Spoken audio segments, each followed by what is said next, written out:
자, 오늘 살펴볼 하나님의 말씀은 시편 103편입니다.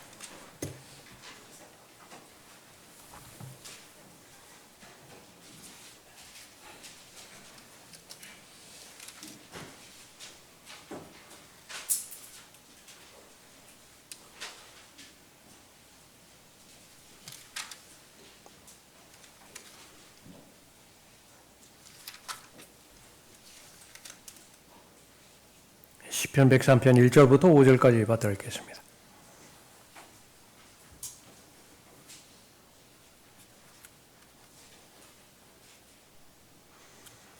오, 내 혼아 주를 송축하라. 내 안에 있는 모든 것들아 그의 거룩한 이름을 송축하라. 오, 내 혼아 주를 송축하고 그의 모든 베푸심을 잊지 말라. 그는 내 모든 죄악을 용서하시며 내 모든 질병을 치유하시고 너의 생명을 파멸해서 구속하시며 자애와 온유한 자비들로 내게 관을 씌우시고 좋은 것들로 내 입을 흡족해 하시니 내 젊음이 독수리의 젊음같이 새로워지는도다. 네, 기도하겠습니다. 은혜로우시고 자비로우신 아버지 하나님, 하나님께서 찾으시는 참된 경배들로 발견될 수 있도록 저희들 모두의 마음을 준비시켜 주시고 구비시켜 주시는 가운데 진실된 마음과 겸손한 마음으로 하나님 앞에 경배드릴 수 있도록 인도해 주시니 감사를 드립니다. 주님 앞에 경배드리는 이 과정 가운데서 이제는 하나님의 말씀에 경청하고 하나님의 뜻에 대한 자신의 마음의 순종을 주님 앞에 드리고자 하는 시간입니다. 내주하시는 성령 하나님께서 하나님의 말씀을 잘 깨닫게 해주시고 믿음으로 결합케 해주시며 각자의 구체적인 삶 가운데서 주장케 해주시어서 하나님의 말씀에 아름다운 열매 맺을 수 있도록 인도해 주시길 원합니다.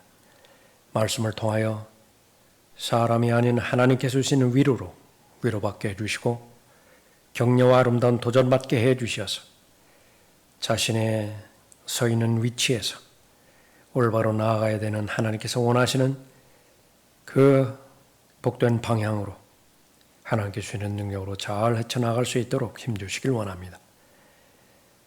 이 시간을 마귀가 공격하지 못하도록 보호해 주시고 또 저를 주님명으로 충만하게 채워주실 때에 하나님께서 영광 받아 주십시오.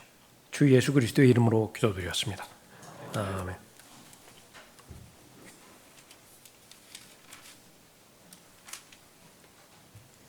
잊어버린 하나님의 은혜들을 기억하라라고 하는 제목으로 말씀드리겠습니다.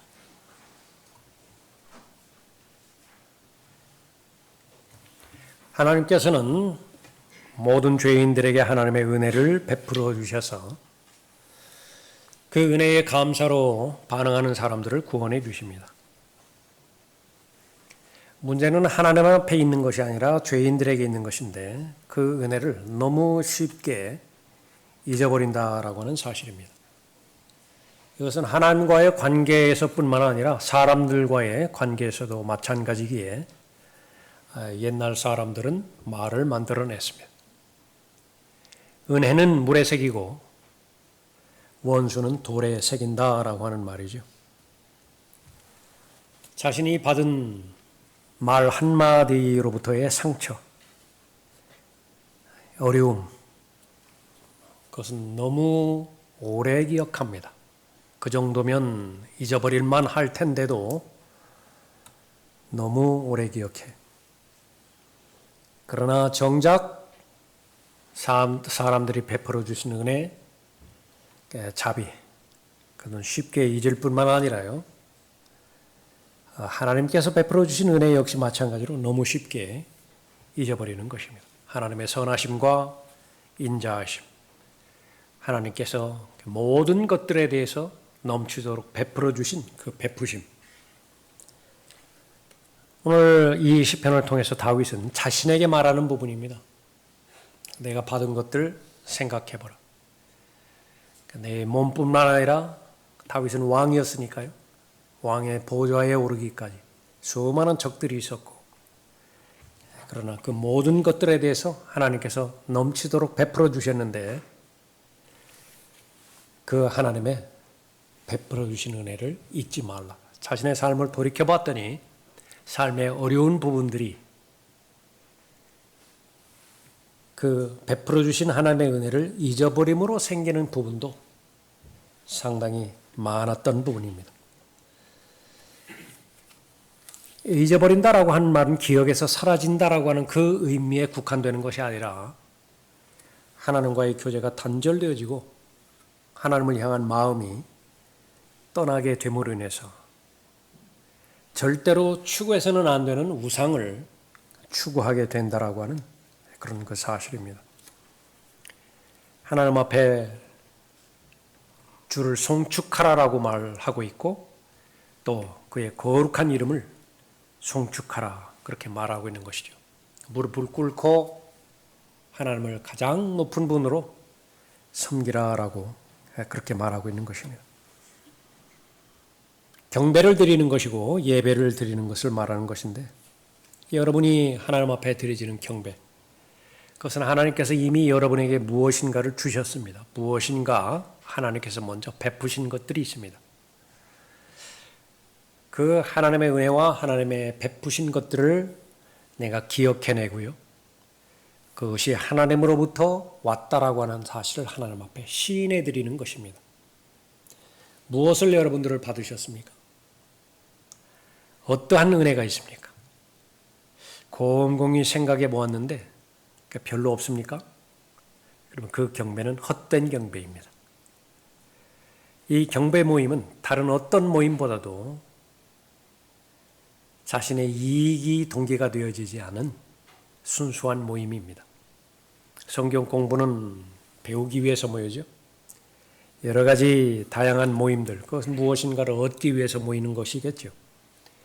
이 경배의 모임은 드리기 위함입니다. 무엇을 드리는 것이냐?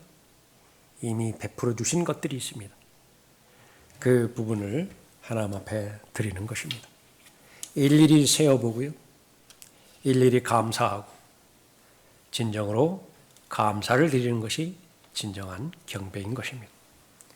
그의 모든 베푸심을 잊지 말라. 너무나 자주 하나님의 선하심과 하나님의 인자하심을 잊어버립니다. 그 결과 인생의 문제를 해결하지 못하고 그 결과 하나님의 관점에서 해결하는 것을 포기하고 그 관점에서 벗어나서 인간의 관점, 세상의 관점에서 삶의 문제들을 해결하려고 하는 것입니다. 세상 가운데서 흔들리지 않는 것은 아무것도 없습니다. 유일하게 흔들리지 않는 것은 바로 하나님입니다. 하나님께서 베풀어 주신 은혜는 흔들리지 않습니다. 하나님 자신이 결코 흔들리지 않는 영원한 동일하신 분이시기 때문에 그런 것입니다.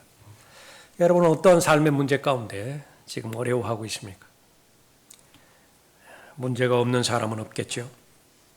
문제는 사람을 지치게 만듭니다. 분노하게 만들기도 하고 낙담하게 만들기도 합니다. 그 모든 인생들에 대해서 신음하는 인생이라고 예수님께서 말씀하셨습니다. 감당하기 무거운 짐을 지고 있기 때문에 그렇습니다. 그러나 그럴 때일수록 더욱더 기억해야 되어지는 것이 하나님의 은혜라고 말씀하십니다. 그러한 여러분의 삶의 현장 가운데 있다고 한다면 오늘 선포되는 말씀은 여러분을 위한 말씀이고 여러분 마음 가운데 개인의 믿음과 잘 결합해서 하나님께 주시는 위로로서 하나님께 주시는 도전으로서 삶의 문제들을 잘 해결하시기 바랍니다. 인생의 어려운 때 먼저 해야 될 일은 잊어버린 하나님의 은혜를 기억하는 것입니다. 인생의 어려움이 닥칠 때 가장 먼저 추구해야 되는 삶의 우선순위는 베풀어 주신 하나님의 은혜를 기억하는 것입니다. 제일 먼저 죄의 저주를 해결해 주신 하나님의 은혜를 기억해야 됩니다. 3절 보십시오. 그는 내 모든 죄악을 용서하시고 내 모든 질병을 치유하시고. 사람에 있어서 가장 중요한 인생의 본질의 문제를 여러 가지 목록 중에서 가장 맨 위에 놓고 있습니다. 죄악을 말하고 있습니다. 다른 어떤 것보다도 죄악을 용서해 주셨다라고 하는 사실이죠. 삶의 모든 문제는 죄로부터 시작되어집니다. 모든 질병의 문제, 그것은 세균과 바이러스로부터 시작되어지겠죠. 근원을 해결해야 되는 것인데 세균과 바이러스는 인간의 노력으로 해결될 수 있을지 모르지만 그러나 이 죄의 바이러스는요. 사람의 능력으로서는 노력으로서는 결코 해결되지가 못합니다. 500년 지나 1000년 지나면은 발전되는 기술의 향상을 목격하기도 하지만은 6000년이 훨씬 지난 지금에서도 죄에 대해서는 어찌할 방법이 없습니다. 그것은 저주와 하나님의 심판을 가져오게 되어지는 것인데 바로 하나님께서는 바로 이 사람의 모든 죄악을 용서하셨다라고 하는 사실을 알게 된 것입니다. 궁극적으로 이 죄 문제가 용서되고 그 용서된 것이 다시 기억되지 않는 그런 상태, 다시 말하면 죄가 제거되는 죄의 구속을 가져오는 것은 하나님의 어린 양이신 예수 그리스도의 보배로운 피로서만이 가능한 것입니다. 이를 상징적으로 나타나기 위해서 수천 년 동안 죄 없는, 죄와는 무관한 짐승이 죽어야 되었고 피를 흘려야 되었고 사람들은 그 피를 의지해야만 되었던 것이죠. 그러다가 이제 하나님의 때에 여자에게서 나게 하시고 율법 아래 나게 해 주셔서 모든 죄 문제를 다 해결해 주신 것입니다. 보라, 세상 죄를 제거하는 하나님의 어린 양이라. 갈보리에서 치러진 예수 그리스도의 희생, 혼의 속죄 제물로 바쳐주신 예수 그리스도의 희생으로 인해서 모든 죄 문제가 해결되게 되었던 것입니다. 이 죄 문제가 해결되기 전까지는요, 다시 그 내가 범한 죄를 만날 수 없다라고 하는 사실입니다. 죄책감, 그것이 바로 죄를 만나게 하는 심리적인 요인인데 하나님의 관점에서는 죄책감마저도 해결해 주십니다. 동서에서 먼 것 같이 동쪽과 서쪽이 만날 일이 없다고요. 동서에서 먼 것 같이 그가 우리의 죄과들을 우리로부터 멀리 옮기셨으며, 같은 시편 103편 12절에 나와 있는 내용인데요. 이것은 예언적으로, 교리적으로 예수 그리스도의 죄를 어떻게 얼마나 멀리 옮겨주셨는가, 그것을 말씀하고 있는 부분이죠. 세상 죄를 다 가져가기 위해서 오신 목적으로 예수님께서 이 땅에 오셨습니다. 가장 불쌍한 것이 죄 문제를 해결하지 못한 죄인이었어요. 그것이 하나님의 관점입니다. 사람의 관점에서는 날 때부터 보지 못한 채로 태어나는 소경, 불쌍하다고요. 말을 하지 못하는 장애를 가진 벙어리, 사람 보기에 얼마나 불쌍합니까? 계속 발작을 일으켜야 되고요. 그렇게 나이가 많지도 않은데 중풍병에 걸려서 한쪽이 마비되어서요. 운신을 하지 못한다든지, 무엇보다도 문둥병, 고통도 고통이지만은 모든 인간 관계로부터 단절되고 격리되어서 언제 죽을지 모르지만은 그냥 짐승과 같은 생존 자체가 목적인 상태에서 수만 붙어 있는 상태에서 방치되어 있는 것, 그런 모든 부분들이 사람 보기에 가장 불쌍한 그런 대상들이죠. 그런데 사람은요, 혼을 사람이라고 합니다. 그 모든 고통과 역경들은 몸에 해당되어지는 것이에요. 여러분이 기도 가운데서 여러분의 생명이 언제까지 유지되는지 모르지만 여러분의 몸으로 고통을 감당하고 있죠. 꼭 죽음만을 의미하는 것이 아닙니다. 하루하루 살아가는 데 있어서 얼마나 많은 다양한 고통들이 여러분을 괴롭히고 있습니까?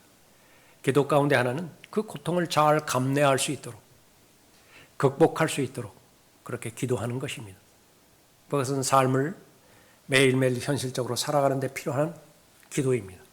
그러나 궁극적인 기도는 그 고통과는 비교할 수 없는 혼의 고통입니다. 그 혼의 고통, 그것은 영원한 불길 가운데 태워져서 멀쩡하던 사람이 벌레 모습으로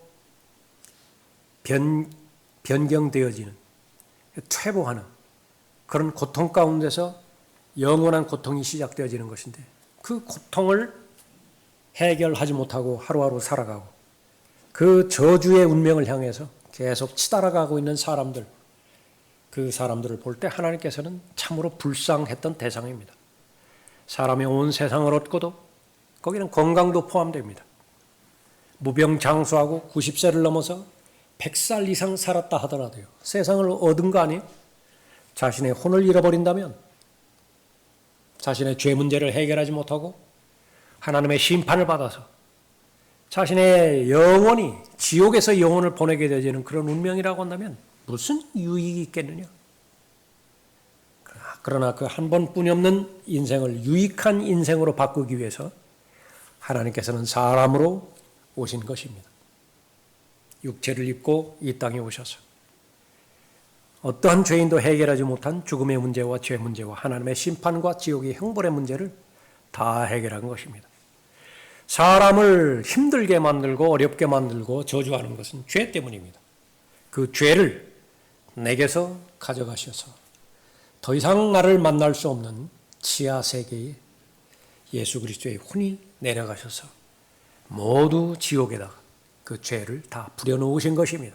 덤프 트럭이 내용물들을 부리듯이 말이죠. 더 이상 그 죄 문제가 해결될 수 없습니다. 예수 그리스도를 개인의 구주로 믿은 사람은, 예수 그리스도를 개인의 구주로 영접한 사람은 자신의 죄를 더 이상 만날 수가 없습니다.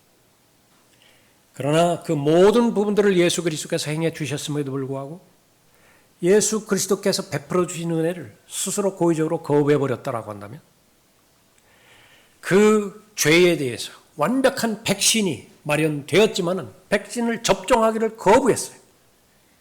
믿음으로 영접하기를 거부했죠. 그렇게 된다라고 한다면 더 큰 비극이 그 사람을 기다리고 있는 것인데, 지금까지 자신으로부터 분리되었던 그 죄가요, 자신의 혼이 지옥으로 내려갔을 때 그 죄를 다시 만나게 되는 것입니다. 민수기 32장 23절의 말씀이 그 죄가 너를 찾아내는 것입니다. 그렇게 될 때에 그 이후로부터는 자신이 범한 죄 문제를 자신이 해결해야 돼요. 그것은 불가능한 것입니다.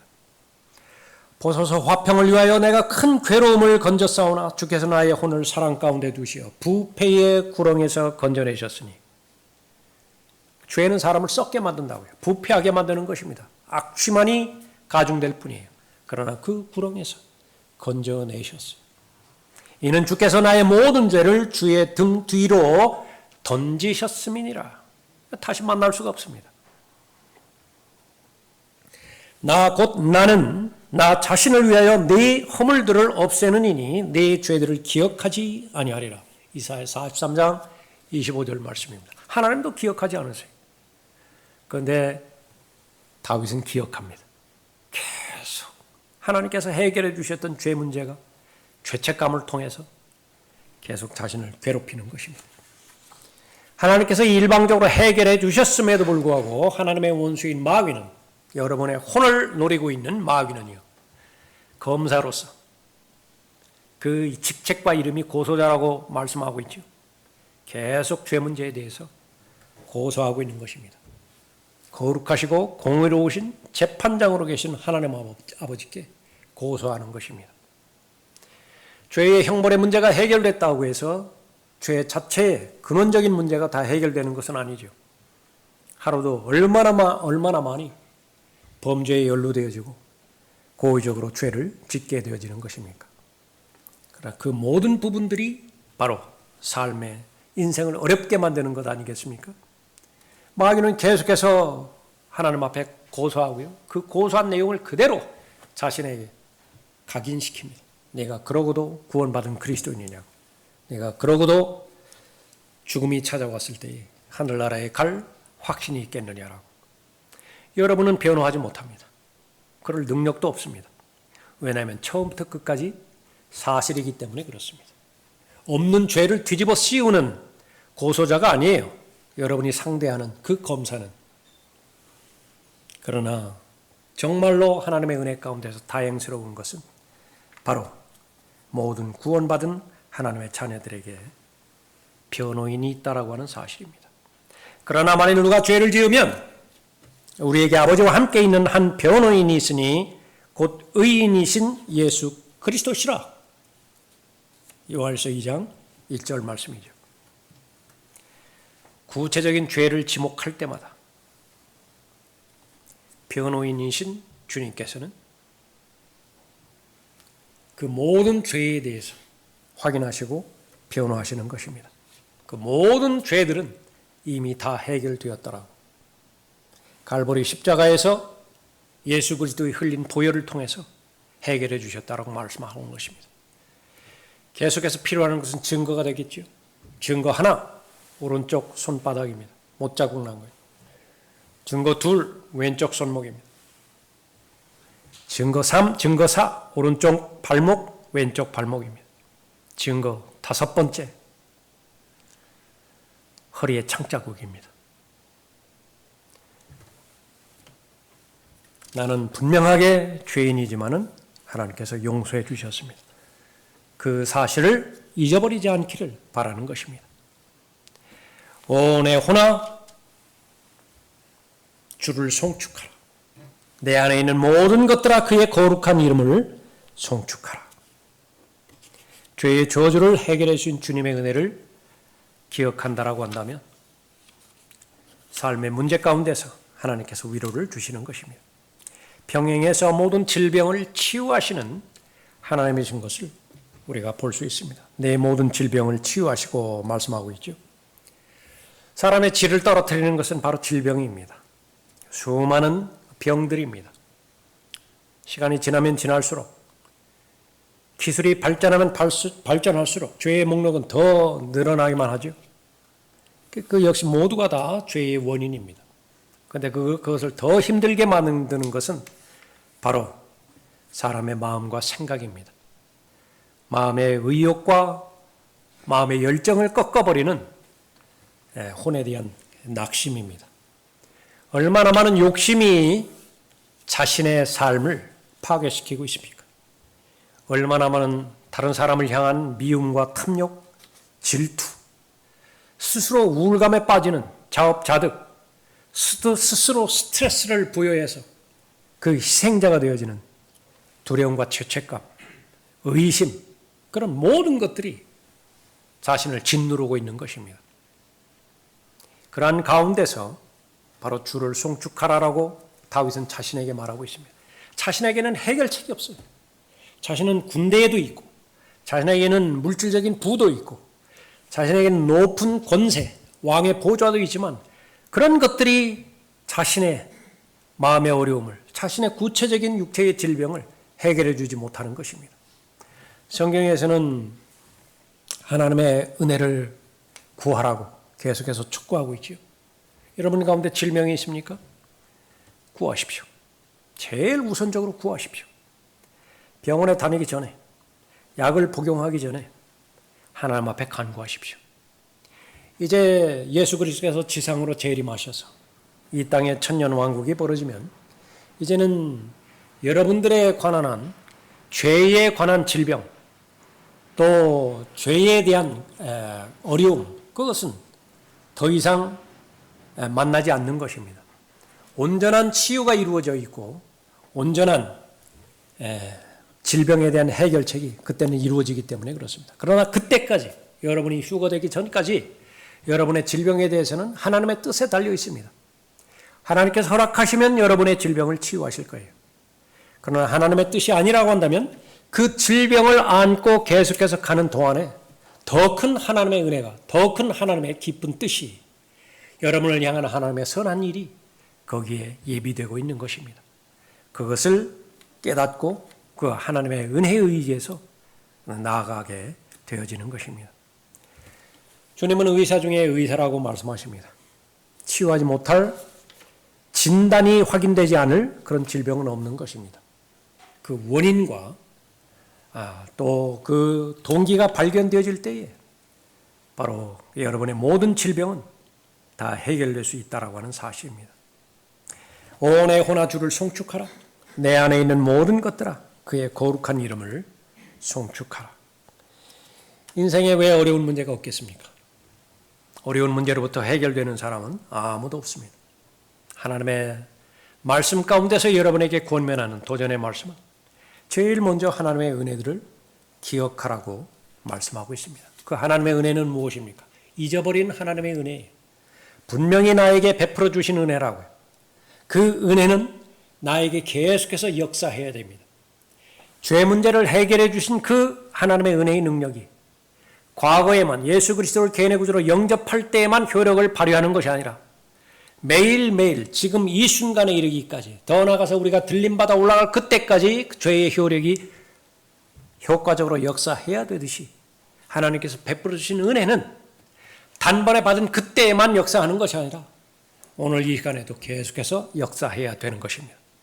그 은혜의 능력은 여러분의 삶을 승리하는 삶과 열매 맺는 삶으로 모든 것들에 대해서 감사하는 삶이고, 하나님의 말씀과 하나님 앞에 드려지는 기도가 중단되지 않는 은혜가 계속해서 이어지는 삶으로 여러분의 삶을 보장해 주는 능력이 있습니다. 그러나 언제 어느 순간부터 베풀어 주신 은혜를 잊어버렸습니다. 기억해내지 못한 것이에요. 바로 육신의 정욕과 안목의 정욕과 생의 자랑으로 바로 눈앞에 있는 것들에 눈이 멀어서 그것을 마음에 간직할 수 없었기 때문에 그런 것입니다. 4절 보십시오. 너의 생명을 파멸해서 구속하시며 자애와 온유한 자비들로 내게 관을 씌우시고, 파멸해서 건져내신 주님의 은혜를 기억해야 됩니다. 인생의 어려운 때에 잊어버린 하나님의 은혜를 기억한다고 한다면 파멸해서 건져내신 주님의 은혜를 기억해야 되는 것입니다. 노예로부터 구속해 주신 주님이십니다. 우리는 태어날 때부터 죄의 노예로 태어나지요. 마귀의 노예로 태어납니다. 세상 풍조의 노예로 태어나게 되는 것입니다. 자신의 의지로 죄를 짓고 싶지 않다 하더라도 죄를 짓지 않을 방법이 없습니다. 세상의 그 풍조로부터 벗어나서 옳은 길과 진리의 길로 걸어가고자 한다 하더라도 그럴 힘이 없어요. 그럴 능력이 없습니다. 결과는 무엇입니까? 죄가 시키는 대로 죄를 짓는 죄의 삶을 살아야 됩니다. 세상이 시키는 대로 이 세상의 신을 기쁘게 하고 이 세상의 신을 만족하게 하는 세상의 풍조의 길을 계속해서 최선을 다해서 달려가게 되는 것입니다. 시간이 지나면 지날수록 속도는 점점 더 가속이 되어집니다. 왜 달리고 있는지조차 알지 못하게 만들어버리는 것입니다. 옆 사람이 나보다 더 빠르면 그것을 견뎌하지 못합니다. 계속해서 비교 속에서 그 모든 결과는 좌절하게 만들고 낙심하게 만들고 낙담하게 만드는 것이지만 거기서 피할 길이 없는 것입니다. 노예의 신분입니다. 삶이 없어요. 내용이 없습니다. 그러나 감사하게도 하나님께서는 잃어버린 혼들의 비참함을 아시고 보시고 방치하지 않으셨던 것입니다. 그러나 이제는 너희가 죄로부터 자유롭게 되고 하나님의 종이 되어 거룩함에 이르는 열매를 얻었으니 그 끝은 영생이니라. 이는 죄의 삭은 사망이요 하나님의 선물은 예수 그리스도 우리 주로 말미암은 영원한 생명이기 때문이라. 죄는 하나님의 심판과 연결이 되고 하나님의 심판의 결과는 영원히 꺼지지 않는 지옥불과 연결이 되어지는 것입니다. 다윗은 왕이었지만 수많은 재물을 거니고 있었고 많은 아내들이 있었지만 하나님의 은혜를 경험하기 전까지는 죄의 종이었습니다. 죄의 노예였습니다. 파멸의 연속이었습니다. 그런데 본인의 혼에게 말하는 것입니다. 하나님의 잊어버린 은혜를 기억하라. 하나님께서 너를 파멸해서 구속하지 않았느냐라고 말하는 것입니다. 여러분의 삶이 아무리 윤택하다 하더라도, 여러분의 마음이 아무리 세상의 소유들을 얻은 그런 마음으로 스스로 위로를 받는다 하더라도 하나님의 형상으로 창조되었지만 그 하나님의 형상을 잃어버린 상태에서는 죄 문제가 해결되지 않으면 만족이 없는 것입니다. 수많은 노예의 형태가 있지만 죄의 노예보다 더 비참한 노예는 없습니다. 그러나 하나님의 은혜 가운데서 죄의 노예로부터 구속해 주신 것입니다. 그때가 차니 하나님께서 자기 아들을 보내시어 왜 보내셨죠? 노예로부터 구속해 주시기 위해서, 자유를 허락해 주시기 위해서. 그 대가는 무엇입니까? 율법을 주신 분이 법의 예속하에 들어가셔야만 됐습니다. 율법 아래 나신 거예요. 율법 아래 나셨다라고 하는 것은 무엇입니까? 그러니까 율법의 끝이 되셔야 됐던 것이죠. 죄 없이 오셔서 갈보리 십자가에서 돌아가실 그때까지 죄 없는 완벽한 삶을 사셔야만 됐습니다. 그분의 신분이 아들이에요. 하나님의 아들이라고요. 그 신분을 가졌음에도 불구하고 순종을 배우셔야만 되었습니다. 하나님이 배워야 될 것이 있었다고요. 그 목적은 바로 죽음을 두려워함으로 인해서 평생을 노예로 속박되어 있는 자들을 해방시켜 주시기 위해서, 놓아주시기 위해서 예수 그리스도는 아버지 하나님 앞에 순종하셨던 것입니다. 그 결과는 모든 죄의 종들로 하여금 아들의 신분을 얻게 하신 것입니다. 본인과 똑같은 지위에 격상시켜 주신 것입니다. 공동상속자라고 말씀하십니다. 아들의 신분을 주셨다라고 말씀하고 있는 것입니다. 그것을 구속하기 위해서 은도 아니고 금도 아니에요. 그것은 유일하게 하나님께서 인정하시는 죄에 대한 해결책, 그것은 하나님 자신의 피였습니다.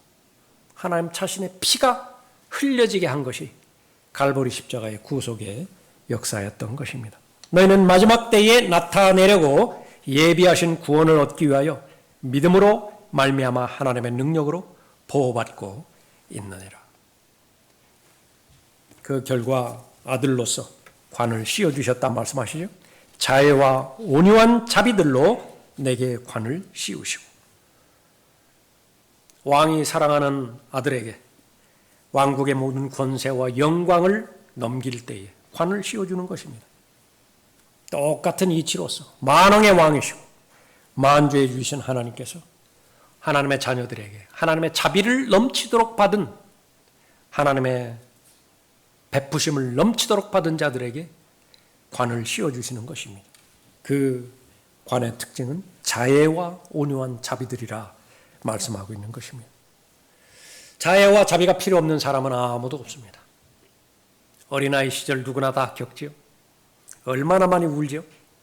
얼마나 많이 억울해하고 얼마나 많이 아파합니까. 그때에 엄마의 손길 하나가 닿는다라고 한다면 그치지 못할 울음이 없습니다. 조금 순간 꺽꺽 흐느끼기는 하지만은 결국은 그치게 만드는 것입니다. 자애는 그런 것이에요. 자비는 그런 것입니다. 어린아이에게 엄마의 손길이 닿듯이 모든 죄인의 유약한 인간에게 하나님께서는 어머니의 손길로 만져주시는 것입니다. 그 결과 관을 씌워주신다 말씀하고 있는 것입니다. 주의 자비하심으로 우리가 진멸되지 아니하였으니. 인정하십시다. 기도하든 안 하든, 말씀으로 하나님의 은혜와 동행했든 안 했든 상관없이요. 여러분이 지금 이 시간에 이 자리에 앉아있기까지 주의 자비가 없었으면 여러분은 진멸되었다고요. 의식하지 못하는 수많은 영역에 있어서도 하나님의 자비가 있었기 때문에 여러분이 존재하고 있었던 것입니다. 주의 자비하심으로 우리가 진멸되지 아니하였으니 그의 긍휼히 여기심이 사라지지 아니하였음이니라. 아무리 내가 옳은 일을 행하고, 아무리 내가 강한 믿음을 하나님 앞에 주장하고, 아무리 내가 진리의 지식을 추구하고 그렇게 했다 하더라도 그 모든 것들보다 우선되어지는 하나님께서 여러분을 불쌍히 여기시는 마음, 긍휼히 여기시는 마음, 그것이 전제되지 않았다라고 한다면 여러분의 그 강한 믿음도 헛것이 되는 것이고요.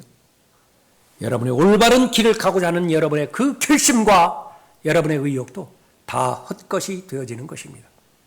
하나님의 베풀어 주신 자비, 그것은 잊지 말고 기억할 때에 하나님의 약속의 말씀처럼 은혜 가운데서 강한 하나님의 자녀가 되는 것입니다.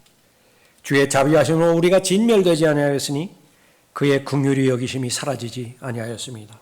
그것들이 매일 아침 새로워지니 주의 신실하심이 크나이다. 허물어져 가는 것이 있고 계속해서 지워져 가는 것이 있습니다. 무엇이 허물어지는 것이죠? 그건 바로 지금 텐트 쳐놓고 천막 가운데서 겨우겨우 비를 피하고 바람을 피하는 장막입니다. 이미 햇빛에 너무 많이 노출되어서 색이 바랜 것은 물론이고 트어질 대로 찢겨질 대로 다 찢겨졌습니다. 더 이상 소망이 없어요. 시간이 지나면 지날수록 그것은 무너지게 되어 있던 것입니다. 그러나 이미 예약이 끝났고요. 잔금 다 치러져 있고 그 다음에 입주 날짜만을 기다리고 있는 흔들리지 않는 집이 있죠. 그것은 흔들리지 않아요. 그러나 그 집이요. 사람이 지은 집이 아니에요. 무슨 삼성이나 현대나 뭐 이런 데서 지은 집이 아니래요. 하나님께서 지으신 집이라고 말씀하셨는데 그것은 저택이라고 말씀하십니다. 그것은 계속해서 완성되어져 가고 있고 하나님의 때가 되어지면 그것은 바로 하나님의 부르심만 있게 되어진다고 하면 여러분의 입주가 가능한 것입니다. 새 예루살렘, 하늘로부터 내려오는 새 예루살렘. 그것은 길이가 있고 너비가 있고 높이가 있는 입방체지요. 피라미드 2개를 면을 맞춰서 세우는 그 모양입니다. 2400km, 너비도 2400km. 그 넓이만 하더라도요. 엄청난 것인데 문제는 그 높이까지도 2400km예요. 그 안에 들어갔는데 라카만 목사님이 계산을 해봤더니요. 구원받은 사람이 80억 명으로 추정했을 때 이건 그렇게 되지 않아요. 80억 명으로 추정해보자고요. 오늘 우리가 사는 이 지구상의 인구가 70억 명 조금 넘고 그렇게 근접해 있는 것이죠. 그게 그 사람에게 개인당 좋은 집은 높은 집이 아니라 단층집이니까요. 3m짜리 단층집을 주는 것입니다. 거기에 마당이 있고 정원이 있고 연못이 있습니다. 그리고 평균적으로 1200평에 해당되어지는 그 평수가 개인에게 주어지는 것입니다. 그리고 나도 훨씬 많은 그 지역이 남아나는 것이. 그러면 거기에 공동 정원도 있고 공원도 있고 커다란 숲도 있죠. 그 숲에는 물론 생명나무가 있습니다. 수많은 과실들이 있어요. 다윗에게 이 아담에게 허용했던 그런 과일도 거기에 다 있을 것입니다. 물론 생명나무도 있고요. 그것은 절대로 흔들리지 않습니다. 더 패퇴하지 않습니다. 그것을 약간 비유해서 말씀하신 것이 겉사람과 속사람입니다. 계속해서 무너지는 대상이 있고 계속해서 새로워지고 강건해지는 대상이 있습니다. 여러분이 생일을 기점으로 해서 계속 시간이 지나면 지날수록 여러분의 몸은 계속해서 썩어져 갑니다. 누구나 한 사람이 예외 없이 모두가 죽음이라고 하는 종착지에 도달하게 될 것이 한 사람도 예외가 없어요. 누가 조금 빨리 도달하느냐 그러지 못하느냐 그것만이 남아 있습니다. 그러나 하나님께서 베풀어 주신 은혜의 내용대로 간다면 그것은 통과되어지는 관문이에요. 그것을 통과하고 나면 이제는 더 이상 울음이 없습니다. 더 이상 부르짖음이 없습니다. 공허함이 없습니다. 다시는 저주가 없고 하나님과 어린 양의 보좌가 그 안에 있을 것이며 그의 종들이 그를 섬기리니 심지어 밤도 필요 없다라고 말씀하고 있습니다. 하나님께서 그들의 눈에서 모든 눈물을 닦아내시며 다시는 사망이나 슬픔이나 울부짖음이 없고 얼마나 다양한 울부짖음이 있습니까? 얼마나 다양한 고통의 외침, 외마디 소리가 있는 거예요. 그러나 그 모든 부분들은 다 사라질 것입니다. 이는 이전 것들은 다 사라져 버렸음이라고 하더라. 그때까지 인생의 어려운 부분들이 있을 때 잊어버린 하나님의 은혜를 기억하면 되는 것입니다. 마지막 세 번째로 모든 필요를 채워주신 하나님의 은혜를 기억하십시오. 여러분의 인생에 어려운 부분들이 왔을 때 지금까지 채워주신 하나님의 은혜, 어떤 필요를 하나님께서 채워주셨는가? 그것을 기억하십시오. 5절 보십시오. 좋은 것들로 내 입을 흡족해 하시니 내 젊음이 독수리의 젊음같이 새로워지는도다. 은혜로우신 하나님께서는 성도들에게 좋은 것들을 주시죠. 가장 좋은 것들을 주시는 것입니다. 믿음의 초창기에는 우리가 원하는 것을 우리는 거의 대부분 바랍니다. 또 사실 많이 주시기도 하죠. 그러나 믿음이 성장하면서 이제는 하나님 보시기에 좋은 것들도 우리가 바라는 것입니다.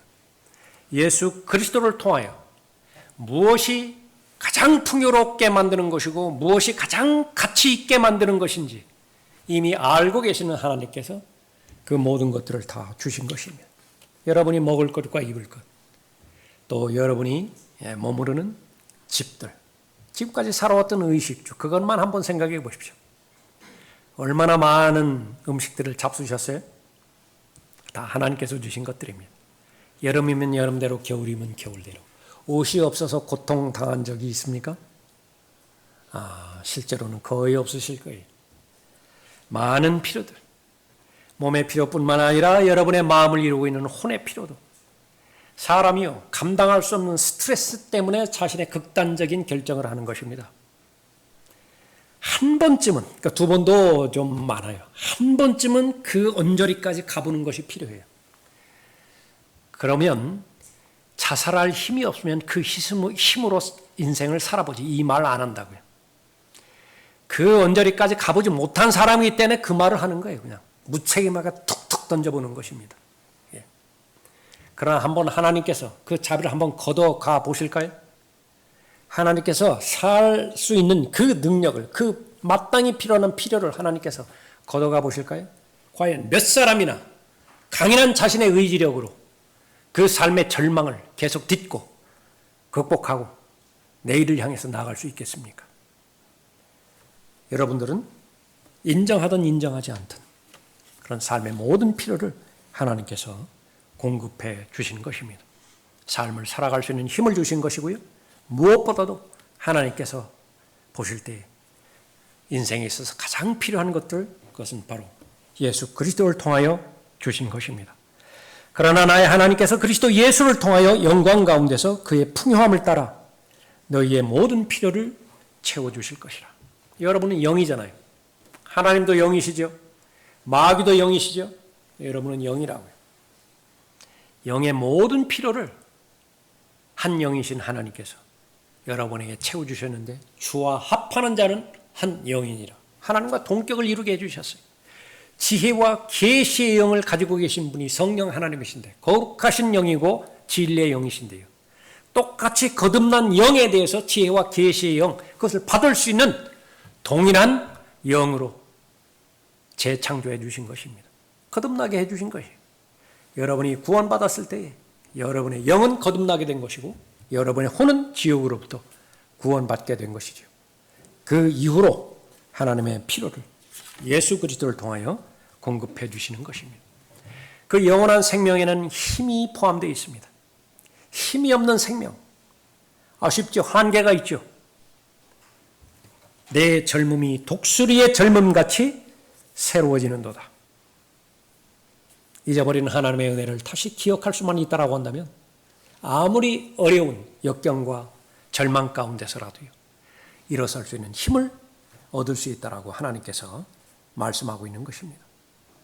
오직 주를 앙망하는 자는 자기의 힘을 새롭게 하리니 독수리처럼 날개로 치솟을 것이요 그들이 달려도 피곤치 않으며 걸어도 곤비치 아니하리라. 살펴봤던 것처럼 겉사람은 계속해서 썩어지게 되어 있습니다. 어느 순간에서 더 이상 달리지 못한다고요. 무릎의 여건 때문에 더 이상 달릴 수가 없습니다. 어느 순간에 이제 달리지도 못합니다. 어느 순간이 되어지면은요, 여러분의 힘으로 집 밖을 나가지 못하게 될 수 있어요. 한 사람도 예우가 없습니다. 다 그렇게 될 거예요. 그러나 여러분 안에 하나님께서 새롭게 창조하신 새 사람, 예수 그리스도와 동일한 속사람, 시간이 지나면 지날수록 계속해서 새 힘을 얻게 되는 것입니다. 다만 하나님의 은혜 가운데 계속 머물러 있으면 그렇게 되는 것이에요. 하나님의 말씀과 말씀을 근거로 해서 하나님 앞에 드려지는 기도, 은혜의 그 통로가 계속해서 여러분의 삶을 지탱하고 있고 여러분의 삶을 인도하고 있다고 한다면 여러분은 독수리처럼 계속해서 새 힘을 받을 것입니다. 그 독수리는 늙지를 않는다라고 비유적으로 말씀하고 있습니다. 젊은 독수리예요. 계속해서 독수리는 창공을 향해서 계속 치달아 올라갈 것입니다. 여러분이 예수 그리스도와 함께 살아났으면 이제는 위의 것을 바라는 사람이라고 말씀하고 있습니다. 한 번 쳐다보고 마는 것이 아니라 오늘처럼 하나님 앞에 영과 진리로 경배드리는 모임을 통한 경배의 시간만 잠깐 쳐다보고 일주일 내내 땅만 바라보고 있는 것이 아니라 계속해서 하늘을 향해서 쳐다보고 있는 것입니다. 그러나 여러분의 시야는 계속해서 넓어질 것이고 여러분의 시야는 점점 더 멀리 바라볼 수 있는 영적인 안목이 있기 때문에 보지 않고서도 여러분은 넘어지지 않고 땅을 걸어가는 것이라고요. 그만큼 여러분의 믿음의 영역은 넓혀지는 것입니다. 인생의 모진 바위 속에서 넘어지고 또 넘어집니다. 상하게 되어지고 지치게 되어지고 힘들어집니다. 그때마다 하나님께서는 나를 일으키십니다. 한 번도 예외사항이 없어요. 내가 고집부리지 않는 한, 내가 포기하지 않는 한, 더 이상 일으켜주지 마십시오. 제 한계는 여기까지입니다. 그 말을 하지 않는 한 말이죠. 그래서 하나님과 동행하고 하나님과 동행하는 모든 사람에게 예상되어지는 일들을 미리 말씀하시죠. 지칠 것이라고, 낙심할 것이라고, 포기하고 싶을 때가 올 것이라고.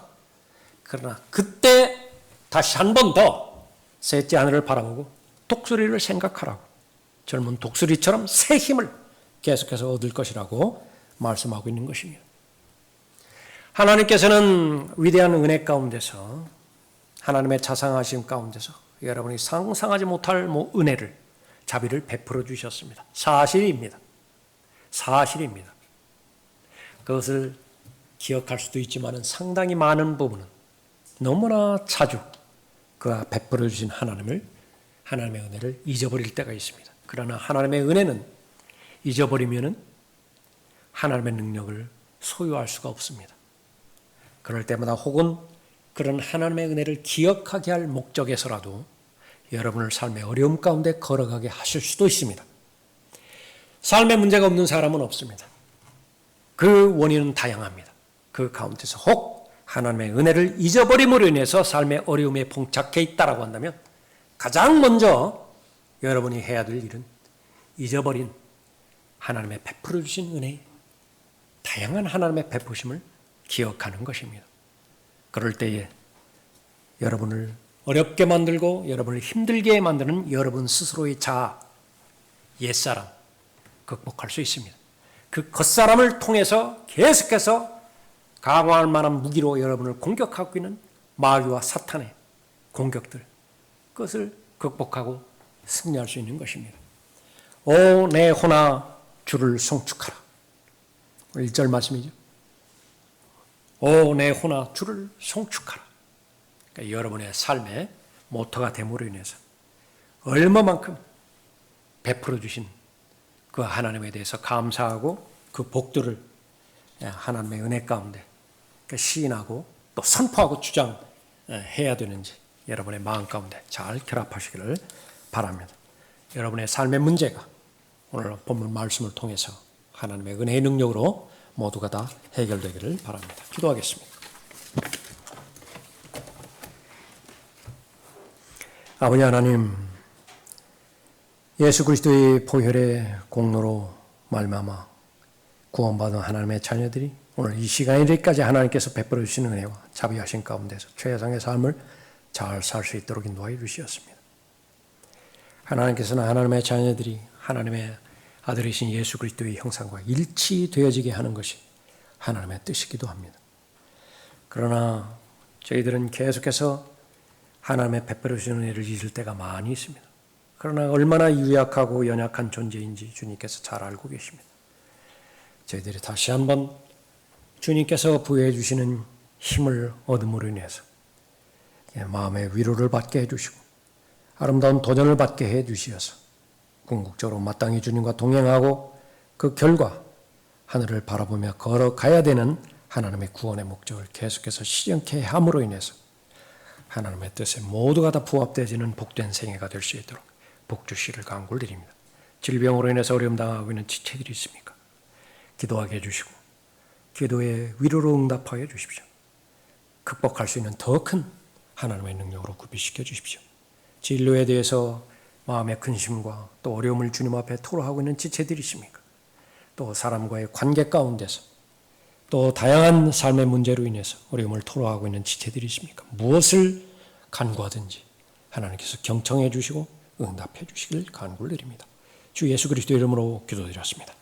아멘. 다 같이 일어나시겠습니다. 베풀어 주신 하나님의 은혜에 감사를 드리십시오. 여러분의 영혼의 문제를 단번에 해결해 주셨죠. 죄 문제를 해결해 주시고 구원의 문제를 해결해 주신 하나님 앞에 감사를 드리시고요. 오늘 이 시간에 이르기까지 얼마나 많은 어려움과 또 위험으로부터 사고로부터 보호해 주셨습니까? 그 베풀어 주신 베푸심에 대해서 감사를 드리십시다.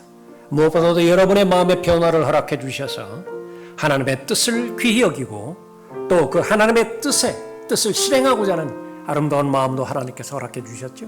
하나님 앞에 감사드리십시오. 여러분 각자의 삶 가운데서 특이하게 여러분에게만 주시는 하나님의 베풀어 주신 은혜가 있죠. 여러분에게만 주신 베푸심이 있죠. 그걸 기억해야 마땅하지만 혹 잊어버린 것들이 있습니까? 자백하십시다. 다시 한번 기억하십시다. 그리하여 남은 생애를 살아갈 수 있는 힘을 그 은혜의 능력으로 계속 살아갈 수 있도록 하나님 앞에 간구하도록 하십시다.